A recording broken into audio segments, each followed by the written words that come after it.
बहुत आसान सा प्रश्न पूछ रहा हूं, पर सोच समझ कर उत्तर देना। तुम स्वतंत्र होना चाहते हो? बिल्कुल। पर जीवन में कुछ भी मूल्य चुकाए बिना नहीं मिलता। प्रश्न यह है, तुम स्वतंत्रता पाने के लिए क्या मूल्य चुका सकते हो? अपनी स्वतंत्रता के लिए मैं कोई भी मूल्य चुका सकता हूं। जानता हूं तुम यहां से मुक्ति पाना चाहते हो, क्योंकि तुम्हारे मन में अपनी मां को मिलने की तीव्र इच्छा है, क्योंकि तुम्हारी मां में ही मुक्ति छिपी है। प्रश्न मूल्य का है। अपनी माँ के पास वापस जाने के लिए मैं अपनी जान तक दे सकता हूँ आचार्य। अगर अपने साथियों को मिली सभी सुविधाओं के बदले यदि तुम्हें मुक्ति मिले तो? मुझे पता है कि तुम अपनी मां को कितना चाहते हो और उनसे मिलने की उत्कंठ इच्छा तुम्हारे मन में है, पर जो यहां से बिना मुक्ति के संभव नहीं है। अब तुम्हारे पास अवसर है मुक्ति पाने का, अपनी बेड़ियां खोलने का, अपनी मां से मिलने का।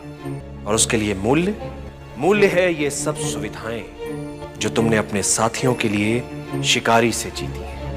अपने साथियों को मिली सुविधाएं शिकारी को वापस कर दो, वो तुम्हें मुक्त कर देगा। सोच समझ कर उत्तर देना चंद्रगुप्त। एक तरफ तुम्हारी स्वतंत्रता है जिसमें मां से मिलने की संभावना है, और दूसरी तरफ अपने साथियों को दिलवाई गई सभी सुविधाएं। किसे चुनोगे? उत्तर क्या है तुम्हारा चंद्रगुप्त? मुझे स्वतंत्रता चाहिए, पर अपने साथियों की कीमत पर। इन सब ने भरोसा किया है मुझ पर, और इन सब ने जो पाया है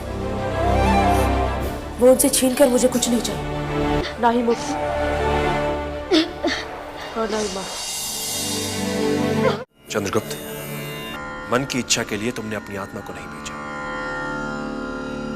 यहां तक कि अपनी मुक्ति को भुलाकर अपने साथियों के हित को ध्यान में रखा। साधु चंद्रगुप्त, साधु। आत्मा की परीक्षा में तुम जीत गए।